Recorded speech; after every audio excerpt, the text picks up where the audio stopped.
Hello everyone, welcome to gateway to AC. जो आज का लेक्चर है इसमें हम लोग ट्रिपल टी कर्व और जो हीट ट्रीटमेंट है उसका आपको एक थोड़ा सा इंट्रोडक्शन देने वाला हूँ।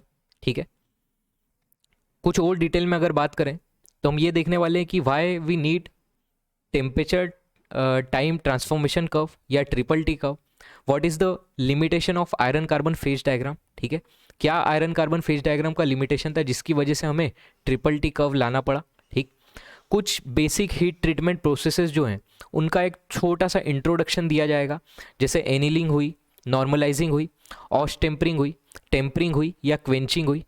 उसके बाद में और डिटेल में जो ट्रिपल टी कर्व है उसकी अपन डिटेल में स्टडी करने वाले हैं, वो आपको पूरा समझ में आ जाएगा। ठीक है, और ये lecture exam point of view से तो इम्पॉर्टेंट है ही।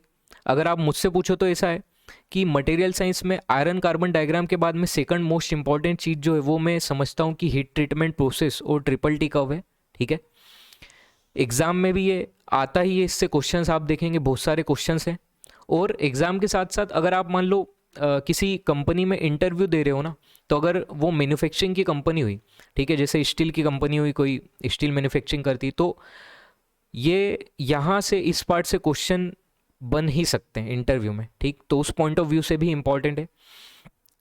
इनको अगर आप ध्यान से देखो तो भैया ये टोनी स्टार्क साहब हैं, आयरन मैन है, इनको सब जानते हैं। ठीक, रॉबर्ट डाउनी जूनियर को।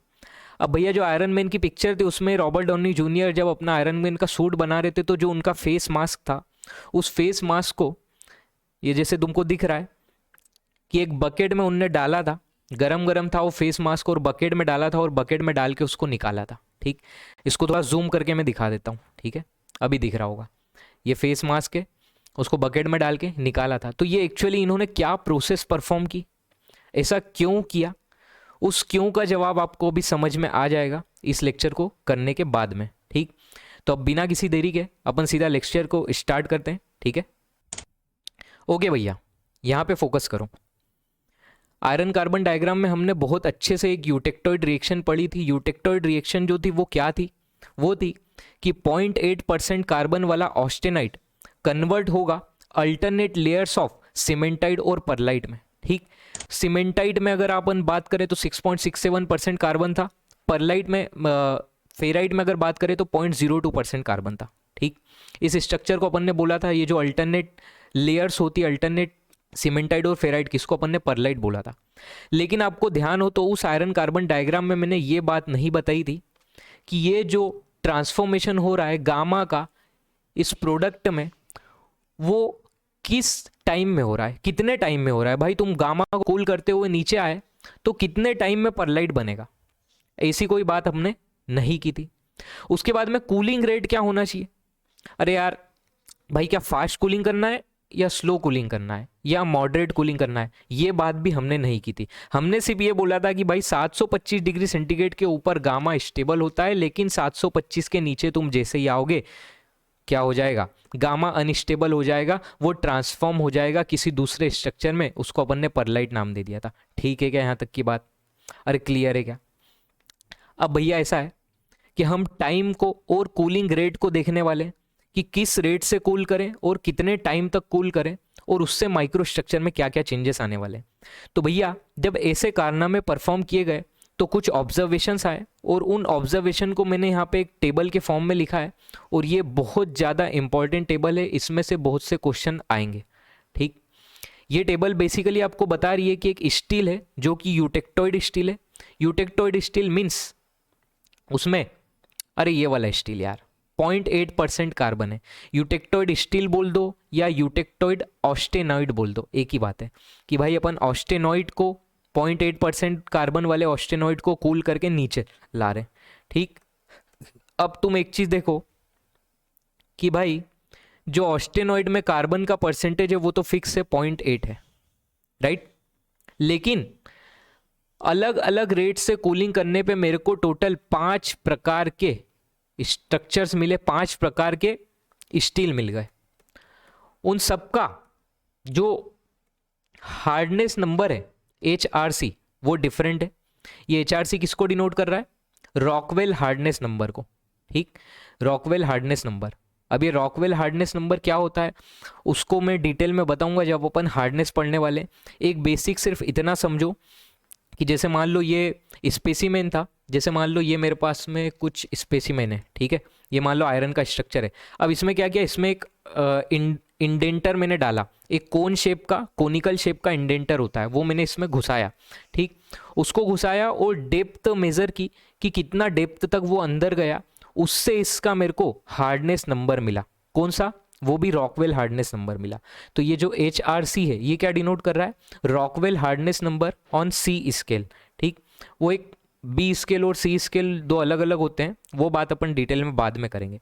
तुमको ये समझ में आया कि HRC क्या चीज़ थी। और देखो तुम 0.8% कार्बन था ऑस्टेनॉइड में, उसको मैंने अलग अलग रेट से कूल किया, 5 डिफरेंट टाइप के मेरे को स्टील मिले, पांचों के हार्डनेस नंबर ये रहे। तुमको लास्ट वाले का याद रखना है कि 65 होता है रॉकवेल हार्डनेस नंबर। अब इनके अपन बात करते हैं कि ये जो माइक्रो स्ट्रक्चर बने डिफरेंट डिफरेंट, उनके क्या नाम थे, ठीक।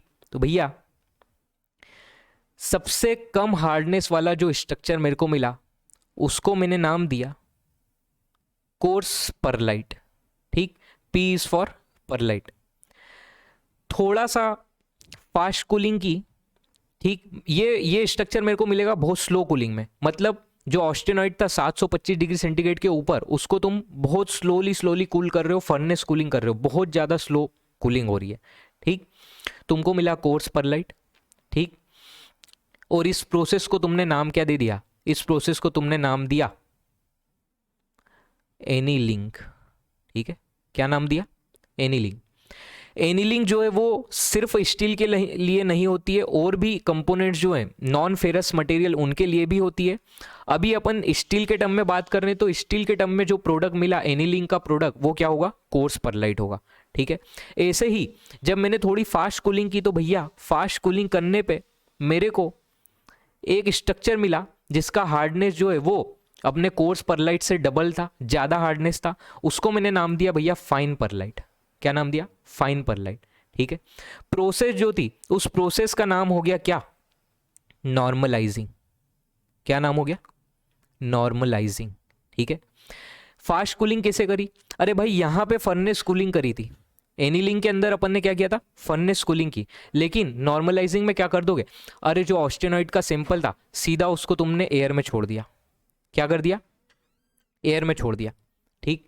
तो एयर में छोड़ दिया मतलब रूम टेम्परेचर पे तुम सीधा एयर में उसकी कूलिंग कर रहे हो, और वो हो जाएगी नॉर्मलाइजिंग प्रोसेस, उससे तुमको मिलेगा फाइन परलाइट, ठीक। मतलब जो ग्रेन्स होंगे वो फाइन होंगे, ठीक है। फाइन ग्रेन्स और कोर्स ग्रेन क्या होते हैं ये तुमको अब तक पुराने लेक्चर देखे होंगे तो पता होगा, ठीक है। बहुत छोटी सी चीज़ है, बेसिक चीज़ है। अब ऐसा है कि मैंने कुछ प्रोसेस में थोड़ा सा और चेंज किया, कूलिंग थोड़ी और फास्ट की, फिर मैंने कुछ टेम्परेचर तक रोके रखा, और एक स्ट्रक्चर मेरे को मिला जिसका मैंने नाम दिया क्या, बेनाइट, ठीक है। देखो इनके बारे में अभी डिटेल में मत लिखो, सिर्फ ये टेबल बना लो, अपन एक एक प्रोसेस को डिटेल में डिस्कस करेंगे अगले आने वाले लेक्चर में। एनीलिंग क्या होती, नॉर्मलाइजिंग क्या होती, तब मैं पूरा डिटेल में इनका माइक्रो स्ट्रक्चर भी बताने वाला हूँ। अभी ये सिर्फ टेबल इसलिए बताई है कि एक इंट्रोडक्शन तुमको दे रहा हूँ, ठीक। और इस टेबल का डायरेक्ट सीधा सीधा क्वेश्चन आता है कि भाई एनीलिंग से क्या प्रोडक्ट मिल रहा है तुमको, तुम बोल दोगे कोर्स परलाइट, ऐसे नॉर्मलाइजिंग से क्या मिल रहा है, इस तरीके का, ठीक है। कई बार वो ये जो लास्ट स्ट्रक्चर आएगा मार्टेनसाइट, उसकी हार्डनेस पूछ लेता है, रॉकवेल हार्डनेस नंबर उसका कितना है, तो इसलिए ये लास्ट स्ट्रक्चर का ये भी तुमको याद रखना है कि 65 है, ठीक। तो अपन थे बेनाइट पे, और जब बेनाइट बना तो भैया प्रोसेस को तुमने नाम दिया क्या, अरे प्रोसेस को तुमने बोल दिया ऑस्टेम्परिंग। क्या बोल दिया, ऑस्टेम्परिंग, ठीक है। ऐसे ही अगर मैं लास्ट वाली बात करूं कि अगर मान लो जो अपना टोनी स्टार्क साहब ने किया था भैया, बहुत तेजी से जो अपना फेस मास्क था उसको सीधा का सीधा ऑयल में या वाटर में डुबा मारा, ठीक। वो उन्होंने क्वेंचिंग की थी, क्या की थी, क्वेंचिंग, या उसको बोल दिया हार्डनिंग, ठीक है।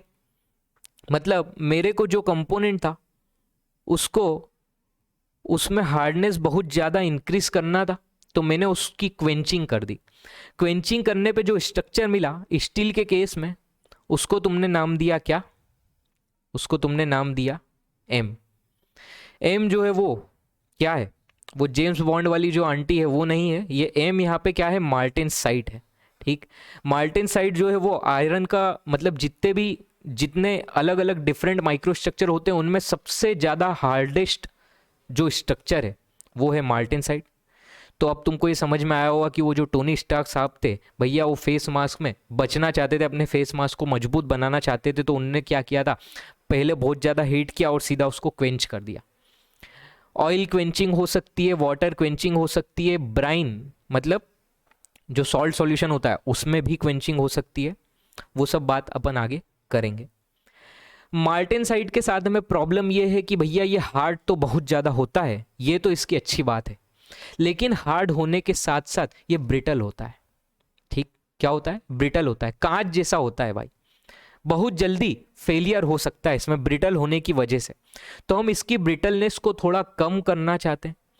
कम करने के लिए एक प्रोसेस परफॉर्म हुई, उस प्रोसेस का, उस हीट ट्रीटमेंट का नाम दिया टेम्परिंग। क्या नाम दिया, टेम्परिंग। ठीक, टेम्परिंग से तुमको जो प्रोडक्ट मिला उसको तुमने सिर्फ बोल दिया क्या, कि ये प्रोडक्ट, अलग से नाम नहीं दिया, उसको बोल दिया कि ये टेम्पर्ड मार्टेनसाइट है। ठीक, टेम्पर्ड मार्टेनसाइट है। अरे क्लियर है क्या? तो ये जो हीट ट्रीटमेंट्स थी, क्या ये हीट ट्रीटमेंट आपको क्लियर है? टेबल बहुत ज़्यादा इंपॉर्टेंट है, टेबल में याद क्या रखना है तुमको, ये सारा डेटा याद रखने की जरूरत नहीं है। मार्टेनसाइट की हार्डनेस याद रखना, एग्जाम में पूछ लिया जाता है कि उसका जो रॉकवेल हार्डनेस नंबर है वो कितना है। ठीक है, और बाकी ये प्रोडक्ट तो तुमको याद रखना है कि भाई एनिलिंग का क्या प्रोडक्ट होगा, नॉर्मलाइजिंग का क्या प्रोडक्ट होगा, ऑस टेम्परिंग का क्या होगा, टेम्परिंग का क्या होगा, क्वेंचिंग का या हार्डनिंग का क्या होगा। राइट, अब अपन आगे बात करते हैं कि देखो हीट ट्रीटमेंट जो था, क्या क्या हीट ट्रीटमेंट प्रोसेस होती है वो तो तुमने समझ लिया। इन सारी हीट ट्रीटमेंट प्रोसेस में कॉमन चीज होती है वो ये है, देखो क्या कॉमन है, हीटिंग, होल्डिंग एंड कूलिंग। क्या कॉमन है, हीटिंग, होल्डिंग और कूलिंग। पहले भैया हीट करो सब्सटेंस को, जैसे ये रही पहली प्रोसेस, ये तुमने हीट किया भैया। ठीक है, एक्स एक्सिस पे टाइम है, वाई एक्सिस पे टेम्परेचर है। हीट किया मतलब उसका टेम्परेचर बढ़ेगा। राइट, हीट करके मैंने ऑस्टेनॉइड बनाया। राइट, अरे पहले मान लो मेरे पास आयरन था, वो रूम टेम्परेचर पे था, जो स्टील था अपने पास में वो रूम टेम्परेचर पे था, तो पहले अभी रूम टेम्परेचर मतलब 27 डिग्री सेंटीग्रेड। ठीक, मेरे को अभी कहाँ तक पहुँचना है, मेरे को तो ऑस्टेनॉइड पे पहुँचना है ना यार, क्योंकि ये सारी प्रोसेस अभी जो अपन पढ़ रहे हैं वो ऑस्टेनॉइड से कूल करते हुए अपन नीचे आ रहे हैं क्या यार, बोल दो यार। तो भैया मेरे को ऑस्टेनॉइड तक पहुंचना है, तो पहले तो अगर तुम मान लो रूम टेम्परेचर वाली लाइन ये थी, तो रूम टेम्परेचर से पहले ऊपर तो पहुंचो दादा, समझे? तो पहले तुम उस रेंज ऑफ टेम्परेचर में पहुंचे जहां पे ऑस्टेनॉइड स्टेबल था, and that range of temperature is basically above 725 degree centigrade. Right, so first step of heat treatment is heating up to or heating above 725 degree centigrade to make austenite. Then the next step is holding और soaking. Holding means भैया जरा ऐसा नहीं कि भाई तुम जैसे ही 725 के ऊपर पहुंचे अब सीधा कूल कर लो। अरे भाई सब्र रखो, शांति पकड़ो, ऑस्टेनॉइड को थोड़ा बनने तो दो। मतलब तुम यहाँ ऊपर पहुंचे, थोड़ी देर रुको। ठीक, पूरा माइक्रो स्ट्रक्चर में ऑस्टेनॉइड बन जाए उसके लिए तुम वेट करोगे उस टेम्परेचर पे, जो भी टेम्परेचर था, मान लो तुम 800 डिग्री सेंटीग्रेड तक तुमने गर्म किया, तो 800 डिग्री सेंटीग्रेड का टेम्परेचर तक थोड़ी देर रुको, कांस्टेंट टेम्परेचर मेंटेन हो जाए, कुछ टाइम तक अपन रुका, उसको अपन ने बोला होल्डिंग या सोकिंग। नेक्स्ट स्टेप आएगी कि भाई तुम ऊपर पहुंच गए, पूरा ऑस्टेनॉइड बन गया, यूनिफॉर्मली ऑस्टेनॉइड जो है वो स्ट्रक्चर में बन चुका है, अब कूल कर दो। अब क्या कर दो, कूल कर दो भैया। ठीक, यही यहां पे लिखा हुआ है, हीटिंग, होल्डिंग, कूलिंग, और यही इस ग्राफ में तुमको दिख रहा है कि भैया हीटिंग किया, होल्डिंग या सोकिंग किया ताकि ऑस्टेनॉइड स्टेबल हो जाए। इस स्टेप को ऑस्टेनिटाइजिंग भी बोलते हैं। राइट, ऑस्टेनिटाइजिंग मतलब कुछ टाइम होल्ड करके रखो जब तक कि स्ट्रक्चर में यूनिफॉर्मली पूरा ऑस्टेनॉइड नहीं बन जाए। लास्ट स्टेप आएगी कूलिंग, मतलब तुम ऊपर से कूल करते हुए नीचे आ रहे हो, और ये कूलिंग स्टेप ही डिटरमाइन करेगी कि आपकी जो हीट ट्रीटमेंट प्रोसेस है वो क्या होगी।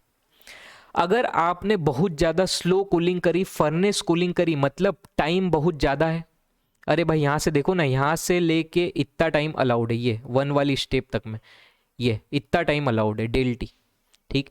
मतलब टाइम अगर ज़्यादा है तो भैया स्लो कूलिंग करी अपन ने, बहुत ज़्यादा टाइम दिया अपन ने कूल होने के लिए, प्रोसेस का नाम दिया एनीलिंग, राइट, ठीक है।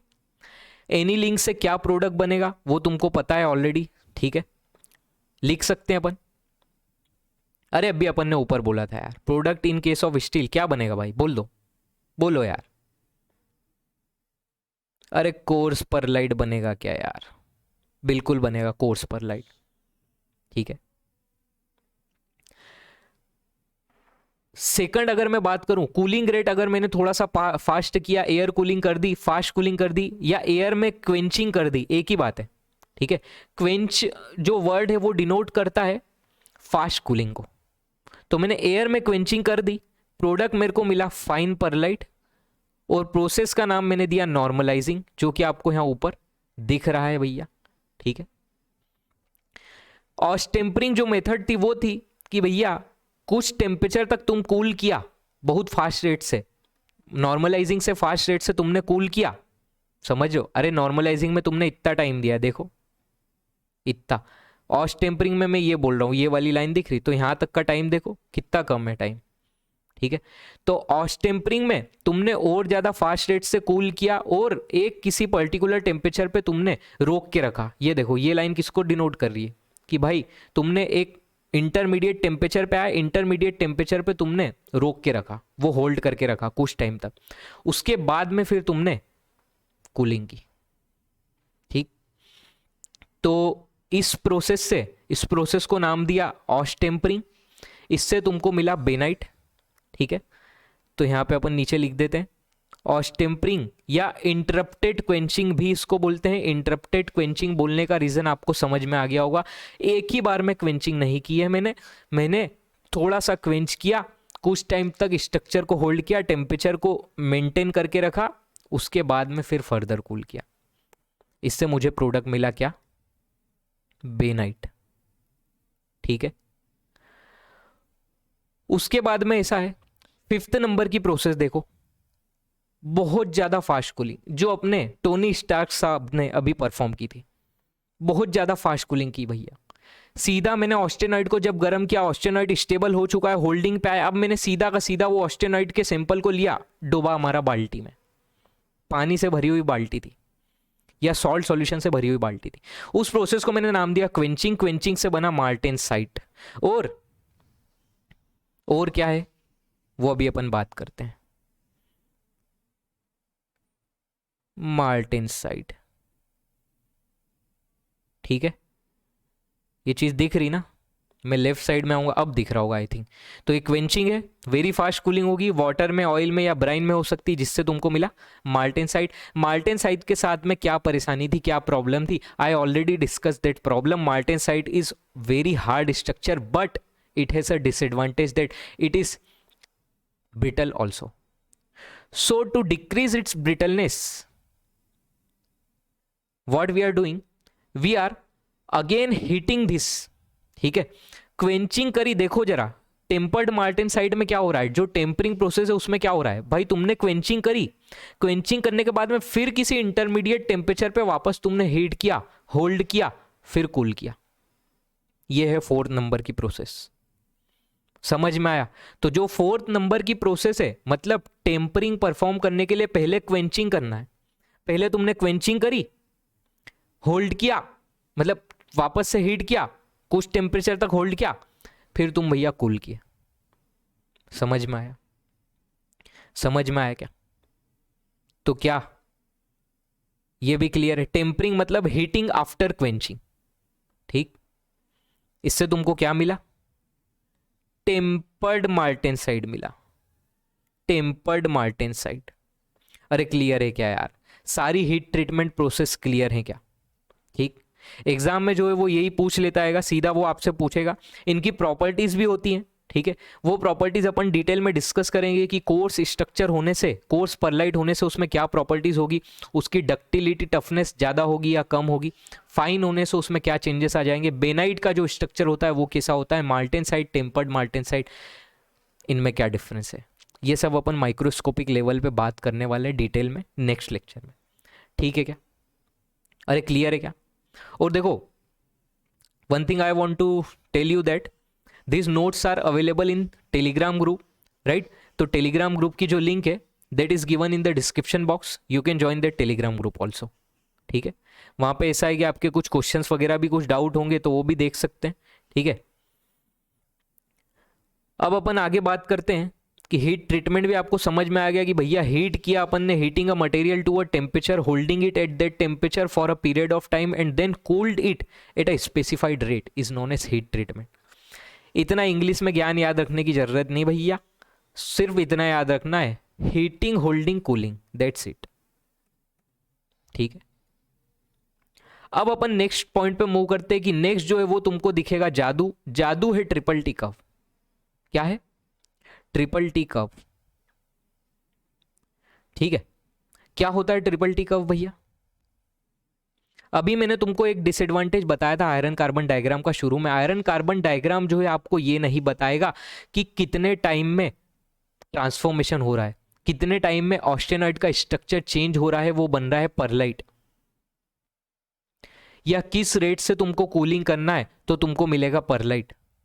परलाइट अगर मिला तो कौन सा परलाइट मिला, फाइन मिला, कोर्स मिला, ये तुमको आयरन कार्बन डायग्राम नहीं बताने वाला। ये कौन बताएगा? ये बताने के लिए हम लाए ट्रिपल टी कर्व को, टाइम टेम्परेचर ट्रांसफॉर्मेशन कर्व। मैंने बेसिकली अभी हीट ट्रीटमेंट का इंट्रोडक्शन दे दिया, लेकिन हीट ट्रीटमेंट आया ट्रिपल टी कर्व से। एक बात ध्यान रखना, ट्रिपल टी कर्व से कोई भी मेटलर्जिस्ट या कोई भी पर्सन ये बता सकता है कि मेरे को हीट ट्रीटमेंट कैसे करना है, किस रेट से कूलिंग करना है, कितने टाइम तक कूलिंग करना है, उससे मेरे को ये, अगर मैं पर्टिकुलर रेट से और पर्टिकुलर टाइम से कूलिंग करूंगा तो मुझे ये पर्टिकुलर स्ट्रक्चर मिलेगा। ये आपको कौन बता रहा है? ट्रिपल टी कर्व बता रहा है, ठीक है? ट्रिपल टी का मतलब है time temperature transformation curve. Time और टेम्परेचर के साथ में जो ट्रांसफॉर्मेशन हो रहा है उसको ये डिनोट कर रहा है। आईटी डायग्राम भी बोलते हैं, IT means isothermal transformation diagram, कि भैया जब टेम्परेचर कांस्टेंट था तो टाइम के साथ में कैसा चेंजेस हो रहे हैं वो भी आप इस कर्व में देखोगे, इसलिए इसको आइसोथर्मल ट्रांसफॉर्मेशन डायग्राम भी बोलते हैं। नॉन इक्विलिब्रियम कर्व है भैया, ये बात आप भली भांति समझ सकते हो, क्योंकि इक्विलिब्रियम कर्व्स मैंने बताए थे, जो फेज डायग्राम था वो इक्विलिब्रियम कर्व था। फेज डायग्राम डिफरेंट है, ट्रिपल टी कर्व डिफरेंट है। फेज डायग्राम में टाइम के साथ में प्रॉपर्टीज में चेंजेस नहीं आ रहे थे, लेकिन यहाँ पे टाइम फैक्टर इन्वॉल्व है, टाइम के साथ में प्रॉपर्टीज में चेंजेस आ रहे, that's why this curve is non equilibrium curve, ठीक है? ये बात हमने ऑलरेडी कर चुके हैं। Iron carbon diagram does not tell us about time period in which austenite convert to pearlite during the ED means eutectoid, during the eutectoid reaction. यही उसका डिसएडवांटेज था आयरन कार्बन डायग्राम का, इसलिए हम क्या कर रहे हैं, so here we are studying time period in which austenite transforms. इसकी स्टडी करने के लिए हमने क्या किया हमने, हम लेंगे ऑस्टेनॉइड का सैंपल। ऑस्टेनॉइड को लिया हमने जो कि 725 के ऊपर स्टेबल है, राइट? कैसे लिया होगा सैंपल? अरे वो प्रकट नहीं हो गया होगा, रूम टेम्परेचर वाला ही स्टील था, उसको तुम पहले पहुंचाए 725 के ऊपर, तब वो बन गया ऑस्टेनॉइड।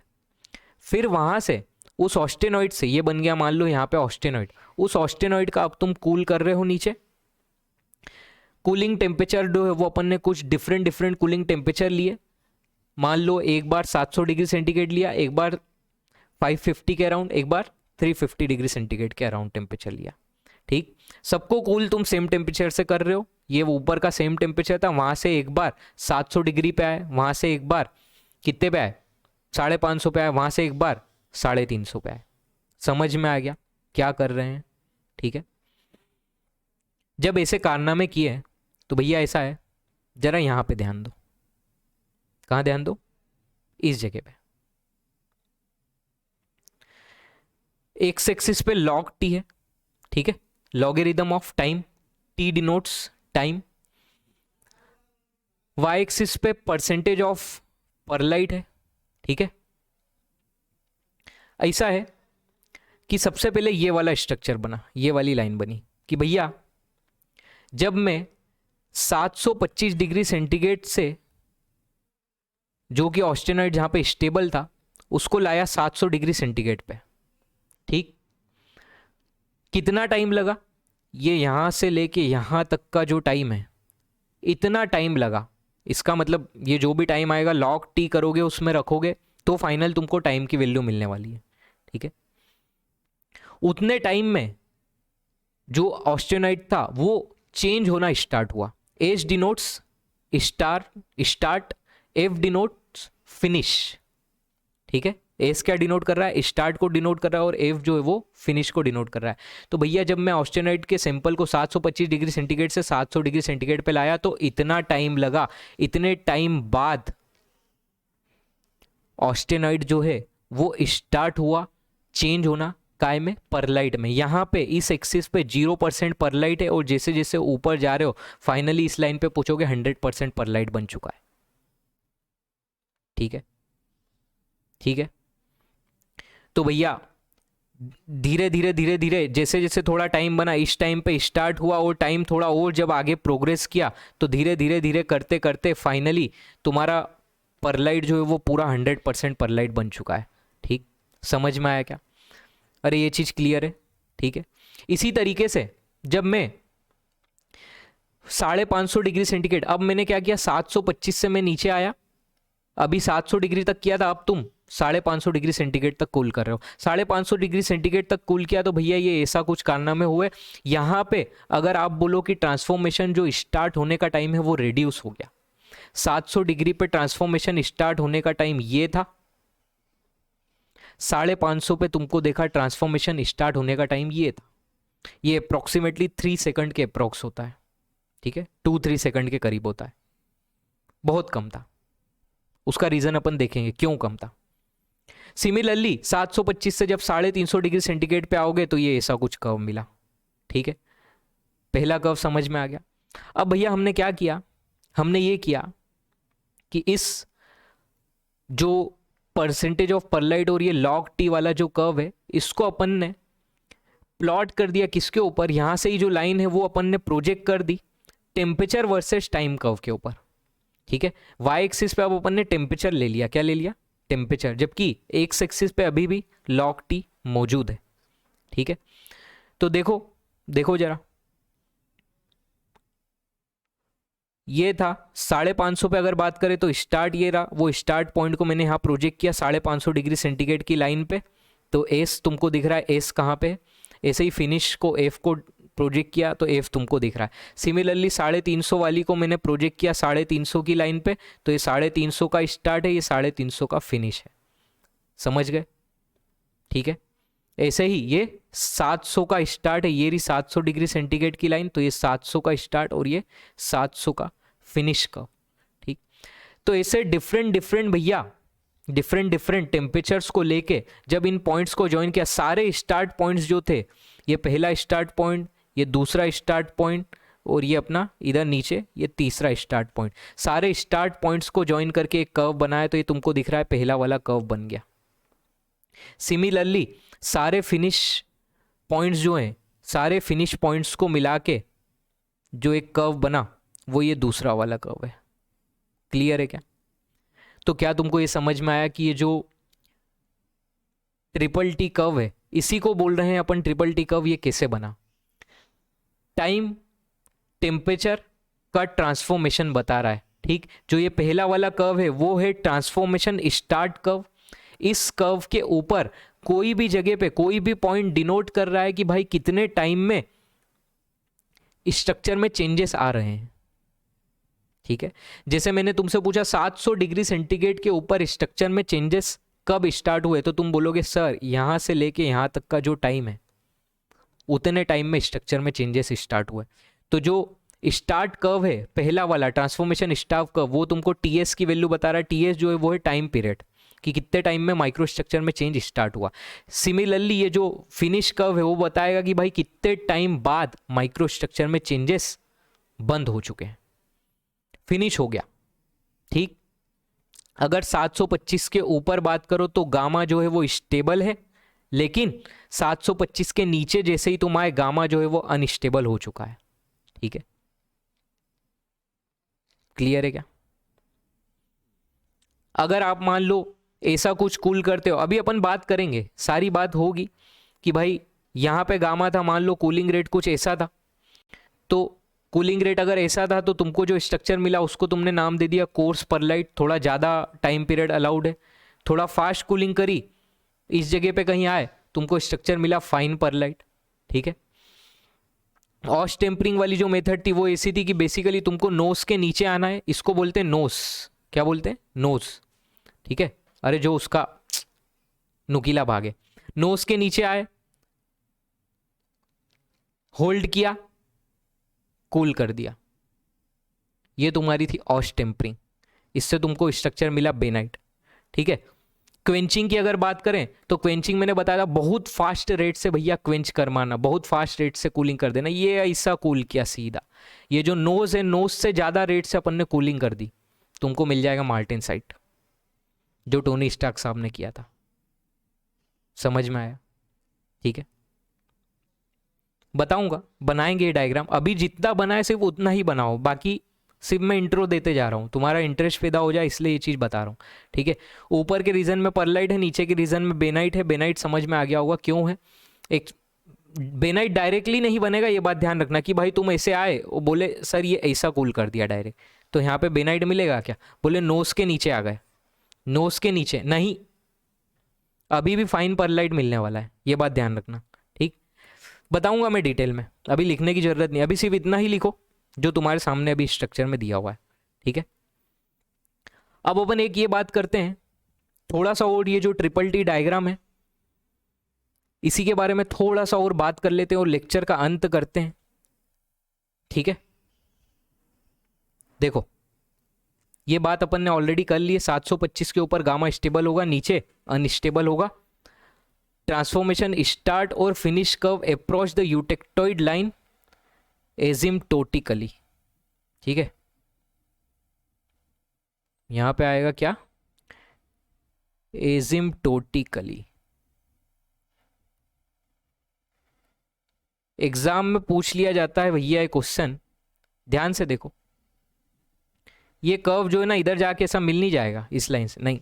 ठीक है, वो थोड़ा मतलब अब मैं बना नहीं पाया एग्जैक्ट, समझ रहे हो ना, ये यहाँ से ऐसा थोड़ा पैरेलल चलेगा, ये यूटेक्टोइड लाइन थी, अरे यूटेक्टोइड आइसोथर्म 725 डिग्री सेंटीग्रेड का जो आइसोथर्म है वो यूटेक्टोइड आइसोथर्म है, उसके पैरेलल चलेगा। एजिम्प्टोट का मतलब क्या होता है? एजिम्प्टोट का मतलब होता है कि कर्व जो है वो एक्सिस को इन्फिनिटी पे कट करेगा, तो ये अपना यूटेक्टोइड एक्सिस थी, उस यूटेक्टोइड एक्सिस को ये कर्व जो है वो इन्फिनिटी पे कट कर रहे होंगे।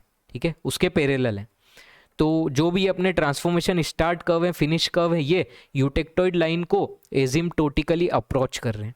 उसका मतलब समझ आया कि ये यूटेक्टोइड लाइन को, इस लाइन को कहाँ पे कट करेंगे? इन्फिनिटी पे जाके कट करेंगे। ठीक है, क्लियर है क्या? ओके भैया, ऐसा है। अब आगे समझो एक और पॉइंट, अब अपन वो रीजन जान रहे हैं कि भैया ऐसा 550 डिग्री सेंटीग्रेड पे क्या हुआ कि वहां पे टाइम पीरियड सबसे कम है। ठीक, जैसे इस डायग्राम को देखो, ठीक है, इस डायग्राम को देखो, यहां से समझ में आएगा 700 डिग्री सेंटीग्रेड पे भैया इतना ज़्यादा था जो ट्रांसफॉर्मेशन स्टार्ट टाइम था, कि भाई इतना ज़्यादा टाइम लग रहा है ट्रांसफॉर्मेशन को स्टार्ट होने में। ठीक, मैंने टेम्परेचर थोड़ा कम किया, 550 किया, ठीक, ट्रांसफॉर्मेशन टाइम बहुत कम हो गया, 2-3 सेकंड हुआ। अब मैंने टेम्परेचर अगर और कम करूं तो भैया, अगर और कम करूं तो भैया ऐसा कुछ होना चाहिए था ना, अब ट्रांसफॉर्मेशन जो स्टार्ट टाइम है वो और कम होना चाहिए था, लेकिन ऐसा नहीं हुआ, ऐसा नहीं हुआ। जब मैंने टेम्परेचर और कम किया तो यहाँ पे देखा गया कि टेम्परेचर को 550 डिग्री सेंटीग्रेड से कम करने पे वापस जो ट्रांसफॉर्मेशन स्टार्ट टाइम है वो बढ़ चुका है। क्या हो चुका है? बढ़ चुका है। इस बात का रीजन हम समझने की कोशिश कर रहे हैं। ठीक है, इस बात का रीज़न हम समझने की कोशिश कर रहे हैं, ऐसा क्या हुआ, क्यों बढ़ा।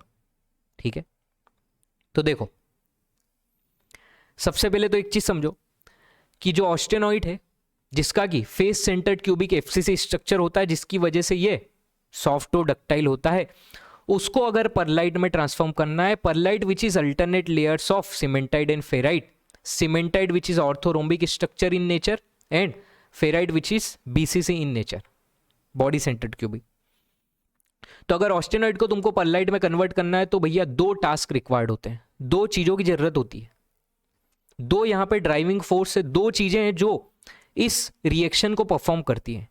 पहला टास्क एक आता है ड्राइविंग फोर्स का, ठीक, क्योंकि ऐसे समझो यार ऑस्टेनॉइड जो है वो बेसिकली क्या है, ठीक है, आयरन था, आयरन के अंदर इंटरस्टिशियल सॉलिड सॉल्यूशन है क्या, अरे कार्बन जो है वो क्या था, इंटरस्टिशियल इंप्योरिटी थी क्या, ये जो आयरन था, ये आयरन के एटम्स हैं और आयरन के एटम्स के बीच में यहां पे वॉइड में कौन घुसता है, कौन घुसता है, कार्बन घुसता है। तो ये रेड कलर का कौन है, कार्बन है। तो भैया यहां से यहां जाने में दो कारनामे होंगे, पहला तो ये होगा कि जो आयरन के एटम थे जो कि अभी फेस सेंटर्ड क्यूबिक स्ट्रक्चर में बने हुए हैं, उनको कन्वर्ट होना पड़ेगा, उनको अपना स्ट्रक्चर चेंज करना पड़ेगा। तुमको दिख रहा है कैसा स्ट्रक्चर चेंज करना पड़ेगा, सीमेंटाइट के लिए उनको ऑर्थोरोम्बिक स्ट्रक्चर बनाना पड़ेगा, फेराइट के लिए उनको बॉडी सेंटर्ड क्यूबिक स्ट्रक्चर बनाना पड़ेगा, राइट। तो एक काम यहां पे आ रहा है कि आयरन के जो एटम्स हैं उनको ट्रांसफॉर्म होना पड़ेगा, इसको अपन बोलते हैं ड्राइविंग फोर्स। क्या बोलते हैं, ड्राइविंग फोर्स, की iron atoms have to reorganize into the new structure. इसको बोला जाता है कि ड्राइविंग फोर्स क्या चीज है, ड्राइविंग फोर्स रिक्वायर्ड है यहाँ पे। ड्राइविंग फोर्स मीन्स आयरन के एटम्स को ऑर्गेनाइज करने के लिए, नए स्ट्रक्चर में बनने के लिए उनको अपना पोजीशन चेंज करना पड़ेगी, उनको कुछ माइक्रो स्ट्रक्चर में कुछ कुछ चेंजेस करना पड़ेंगे, फेस सेंटर्ड क्यूबिक को बॉडी सेंटर्ड क्यूबिक बनना पड़ेगा, ऑर्थोरोम्बिक स्ट्रक्चर में ढलना पड़ेगा। और ये जो ड्राइविंग फोर्स है, that driving force is directly proportional to temperature difference from 725 degree centigrade.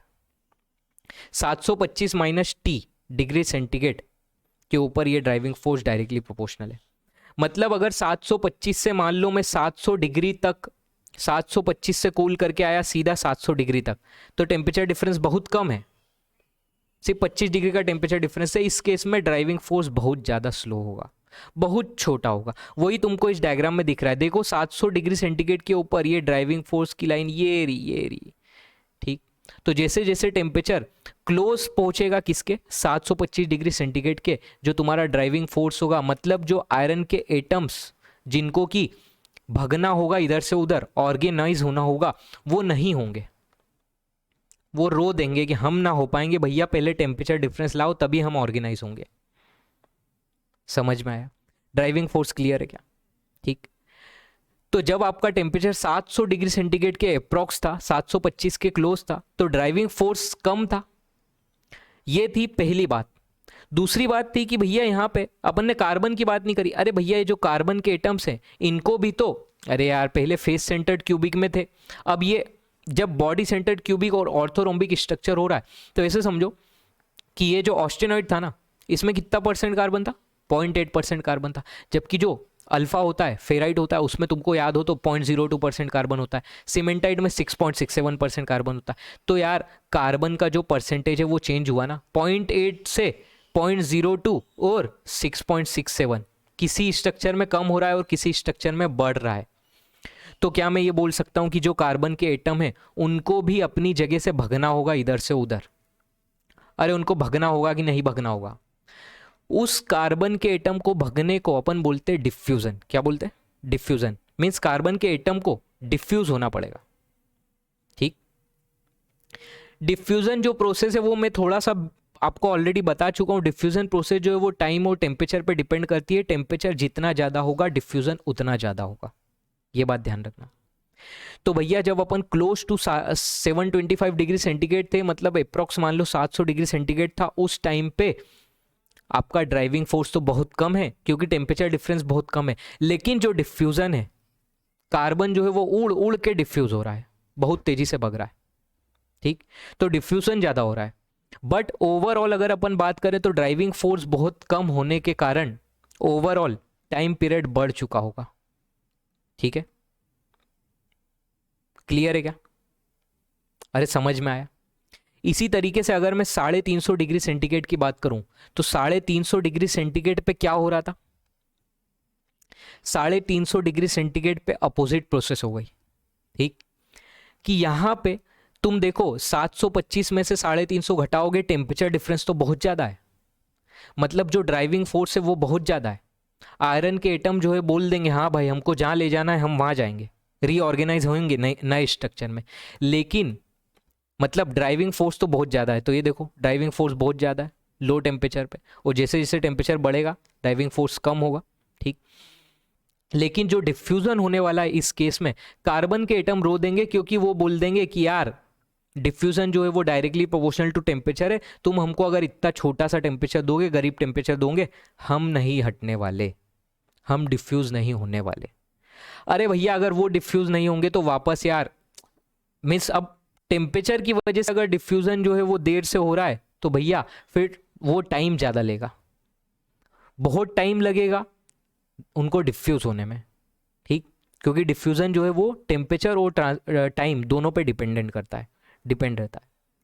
ठीक है, तो क्या तुमको ये चीज़ समझ आई कि 350 डिग्री सेंटीग्रेड पे ड्राइविंग फोर्स तो बहुत ज़्यादा है, लेकिन डिफ्यूजन तुमको दिख रहा है बहुत कम है, और इस डिफ्यूजन के कम होने से ओवरऑल जो ट्रांसफॉर्मेशन स्टार्ट टाइम था वो ज़्यादा हो चुका है, बढ़ चुका है। ठीक, लेकिन 550 डिग्री सेंटीग्रेड के ऊपर एक ऐसी चमत्कारिक कंडीशन आती है कि ड्राइविंग फोर्स और जो आपका डिफ्यूजन फिनोमिना है वो ऑप्टिमल होते हैं, और ऑप्टिमल होने की वजह से जो आपका ट्रांसफॉर्मेशन स्टार्ट कर्व है वो जल्दी हो जाता है। मतलब जो ट्रांसफॉर्मेशन स्टार्ट होने का टाइम है वो बहुत पहले आ गया, बहुत कम टाइम में आ गया, 2 से 3 सेकंड में ही आपका ट्रांसफॉर्मेशन स्टार्ट हो चुका होगा, क्योंकि 550 डिग्री सेंटीग्रेड वो अप्रॉक्स बीच में कहीं आ रहा है, उसमें ड्राइविंग फोर्स भी है, उसमें डिफ्यूजन भी है, आयरन भी जो है वो ऑर्गेनाइज होगा, जो कार्बन है वो भी डिफ्यूज होगा। ठीक है, इस वजह से ओवरऑल अगर अपन बात करें तो 550 डिग्री सेंटीग्रेड पे तुम देखोगे कि जो आपका स्टार्ट टाइम था वो सिर्फ इतना था, ठीक, कम था, जबकि 350 पे बढ़ गया, 700 पे वापस बढ़ गया। समझ में आया? क्या आपको रीजन क्लियर है? अरे क्लियर है क्या? बोल दो यार, यहां तक की बात पूरी क्लियर है? ठीक है, तो आज का जो लेक्चर था उसमें मेरा एम यही था कि आपको पहले ट्रिपल टी कर्व समझाना, कि ट्रिपल टी कर्व जो था वो क्या चीज़ है, टाइम टेम्परेचर ट्रांसफॉर्मेशन कर्व जो था वो क्या होता है, और इस ट्रिपल टी कर्व से आप क्या पता लगा सकते हो। तो एक पॉइंट लिख लेना, ट्रिपल टी कर्व आपको बताता है, प्रॉपर शेड्यूलिंग बताता है हीट ट्रीटमेंट की, कैसे आप हीट ट्रीटमेंट करोगे। अरे भाई किस रेट से हीट ट्रीटमेंट करना है, कितने टेम्परेचर पे हीट ट्रीटमेंट करना है, भाई ऑस्टेनॉइड था तो उसको कहाँ तक कूल करना है जिससे पर्टिकुलर स्ट्रक्चर तुमको मिलेगा, ये तुमको बताएगा कौन? Triple T curve. ठीक है, जो आगे की क्लास होगी उन क्लासेस में अपन सबसे पहले जो ये जो प्रोसेस पढ़ी थी heat treatment processes, in process को डिटेल में डिस्कस करेंगे। राइट, आई होप दैट आपको जो भी अभी मैंने पढ़ाया है वो आपको समझ में आया होगा। लेक्चर अगर पसंद आया तो भैया चैनल को सब्सक्राइब करना मत भूलना, कमेंट बॉक्स में थोड़ा कमेंट कर देना, आपको समझ आया, नहीं आया, अच्छा लगा, क्या लगा, बुरा लगा, जो भी लगा लिख दो, लाइक करना हो डिसलाइक करना हो कर दो। ठीक है, कमेंट लिखोगे तो थोड़ा मोटिवेशन मिल जाएगा हमको भी और अच्छा पढ़ाने का। ठीक है, अब अपन मिलते हैं नेक्स्ट लेक्चर में, तब तक के लिए बाय बाय, टेक केयर, खुश रहो, जीवन में हमेशा मस्त रहो।